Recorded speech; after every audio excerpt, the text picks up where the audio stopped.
Hey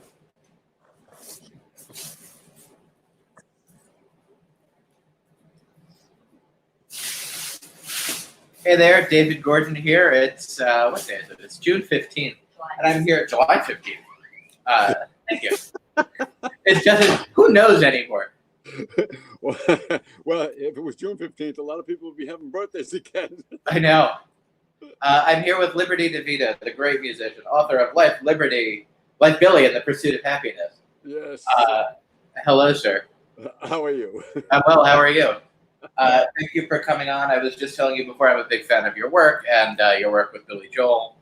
The book is out now. It is, it's even more than I was expecting it to be. I figured it was just going to be a memoir, but I didn't expect you to go through like every track that you played on with Billy Joel in this book, which is awesome. Yeah, pretty crazy, right? Yeah. Tell me about why did you decide to write a memoir? Well, I started when me and Billy had the falling out. Mm-hmm. And I thought, I'm just going to write down everything. I'm going to write down everything. And there were some things that I kind of had to disregard because I didn't want the book to have that in it. But, you know, I would write and then I'd put it away. And then I'd be talking to somebody and tell them a story about something, and they'd go, you know, you should write a book. And I'd take it out again, write again, you know, put it away thinking like, who wants to read this? You know? But then a friend of mine, he kind of took all the chapters that I had and kind of put them in order and said, you know, I think you got something here. So I rounded out the rough edges because I decided with age, as I grew older, I tried to imagine what it was like to be Billy Joel, be in that position, and not look at it just from the drummer's view. You know, like what he had to write albums, write 14 new songs, 4 of which possible #1 singles. Right. Played piano, sang. I played the drums.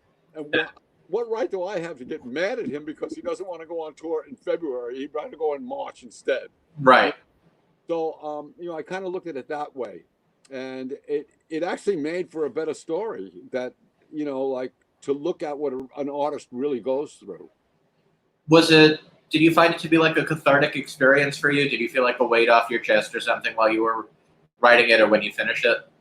Well, after I wrote it, you know, I thought it was cool. But, you know, it's funny. When the band that I play with now, the Lords of 52nd Street, we were inducted into the Long Island Music Hall of Fame. I didn't want to go because I was still very bitter about things. And I was convinced by Russell and Richie that I should do it. And I said, okay, I'll do it. And we were supposed to play 1 song, but we ended up playing 5 because the crowd was just going crazy. Yeah. So we said, why don't we should do this, take this on the road. You know, there's so many guys doing tribute bands to Billy Joel. We're the real guys that played on the record. We can do this, you know. So we ended up doing it. I started to refine my love for the music. And every time we played a song, I would just remember what it was like to record the song, or what it was like to look over at Billy when we were playing live and give him a silly face or something to make him laugh or something like that. And I thought, that's the great part of the book that I want people to know about.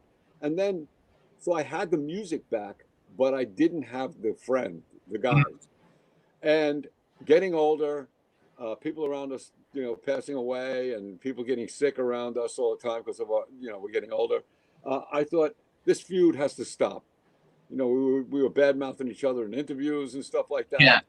And it was like, I didn't know what happened or the reason he did it, and I wanted to just have my friend back. I didn't care what the reason was anymore. Right. So I wrote him an email, and I said, "Would you like to have a meal or maybe some coffee or something one day?"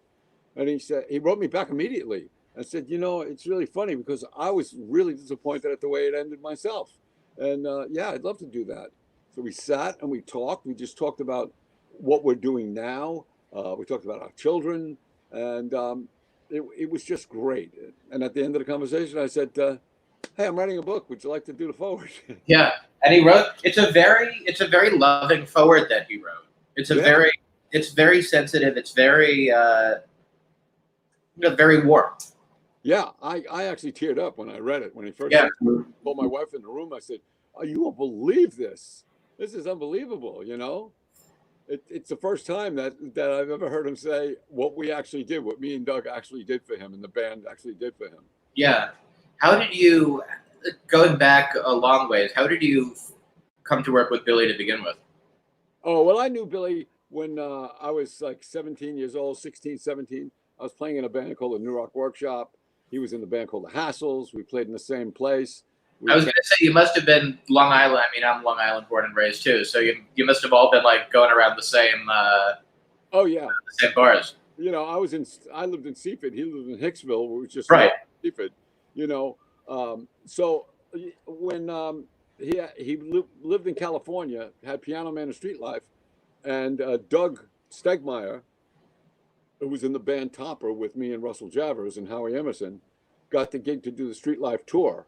Mm. And while Billy was there, he wanted to move back to New York, have the same band record with him, and just go on the road, the same band. And he wanted a New York style drummer. And Doug said, "Well, you know the guy." And that was me. Ta-da. And, and you know, so it was a great fit. And the fact that we both come from Long Island and just one town away from each other, we Right. have so much in common. We could relate to everything. I mean, I would say he would say Hellman's mayonnaise, and I would say no, Kraft Miracle Whip.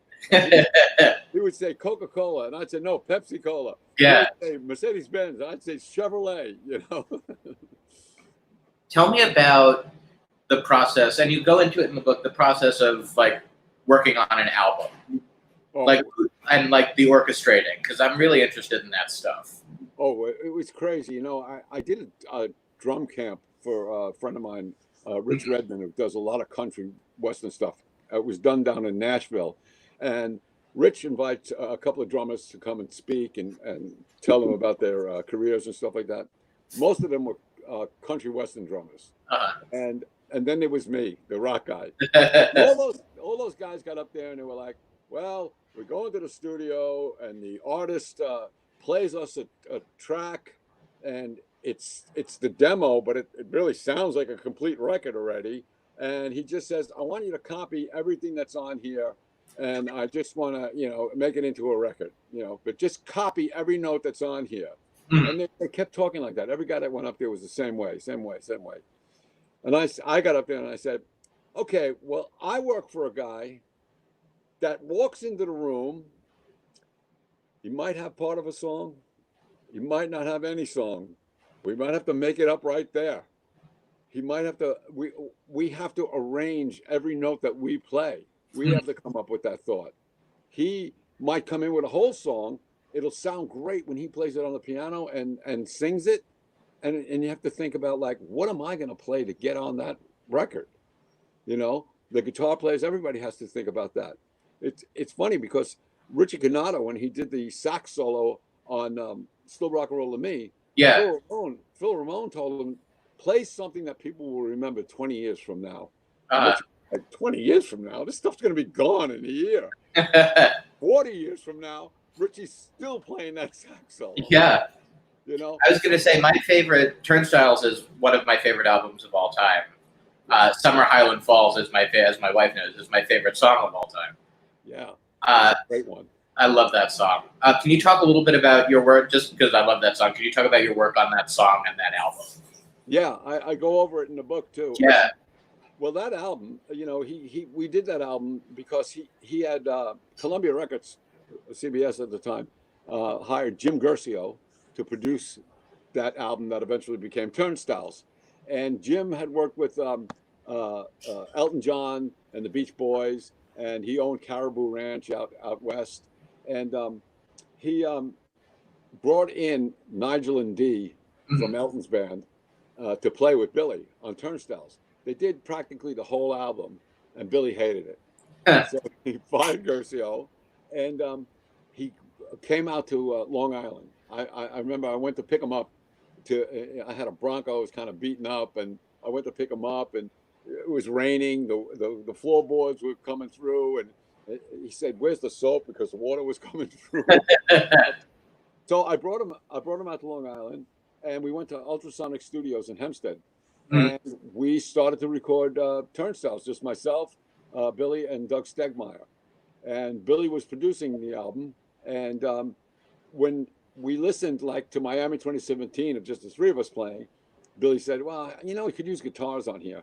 So we said, well, we know guitar players. We know Russell Javers and Howard Emerson.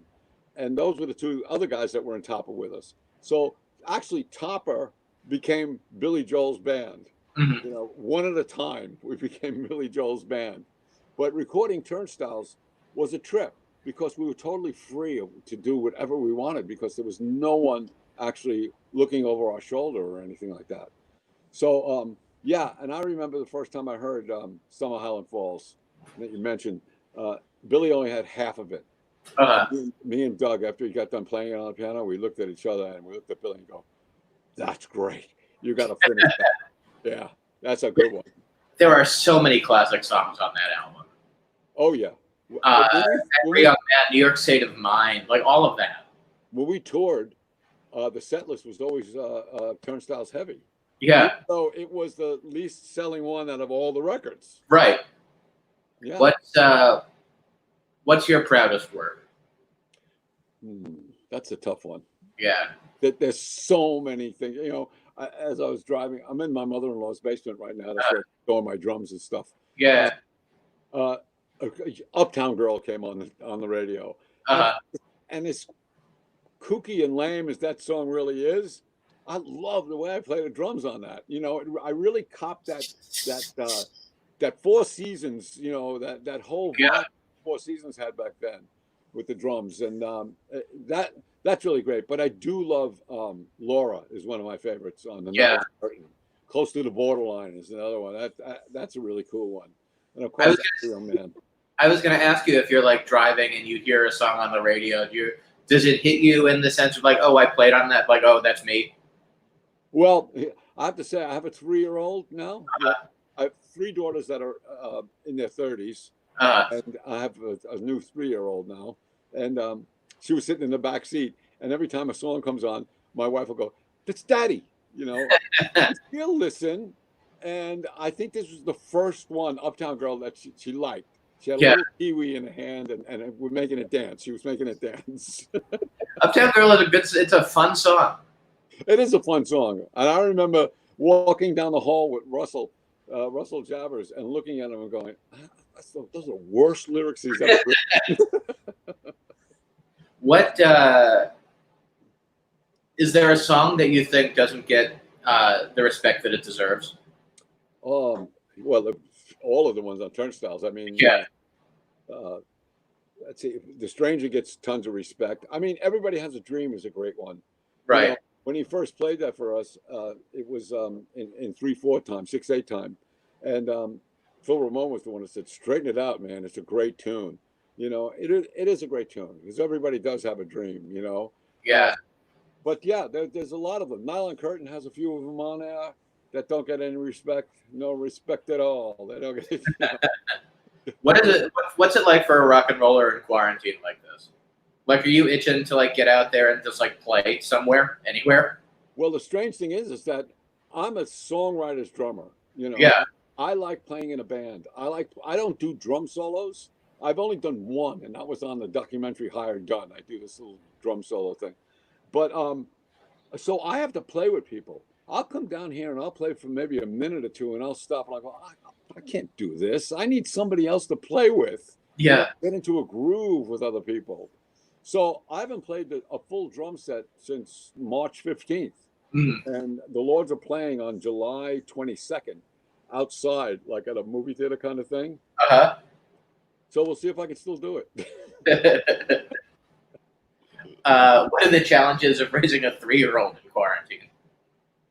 Pretty tough, especially when you live in an apartment in Brooklyn, New York. Yeah. You know, I mean, the poor kid hasn't seen children since this whole thing started. Right. She's with us, the adults all the time. It's great. I'm very fortunate that she's a Beatles fan.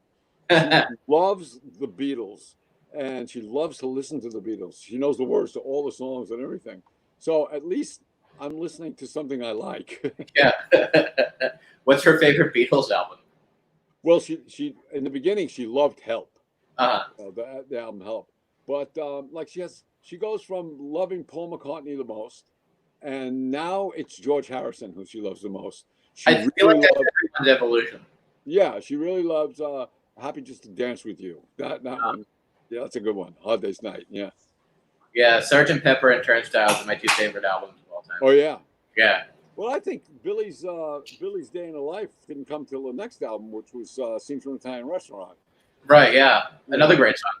Yeah, but we were doing that song live before we recorded it. So on the Turnstiles tour, we were doing Scenes from an Italian Restaurant. We were doing Just the Way You Are. You know, a couple of songs. Italian Restaurant must be a beast to play live. No, it's easy. Is it? Yeah, you know, it's funny, but people say like, "Oh, Angry Man must be so hard to play." No, easy. Plus, there's pauses in it. Right, that's true. You know, song like Extremes, where it's like, "Dan, dan, dan," you're in until the very end. Miami 2017. That's Once a you're hard in, song. you're not out. And he does that. He does that never. I think he opens with that one now. Miami. Yeah. Yeah, that's a tough one to keep up. You know, Yeah. high energy. Yeah. Tell us where the book is. The book available everywhere? Well, Friday. It'll be Friday. available. Right now, though, you can get pre-sale on hudsonmusic.com and amazon.com. I think we just moved into #1 on Amazon Rock Bios. It's a great book. Look at that. Look at that picture. That's it. The Billy Joel Band. Yeah.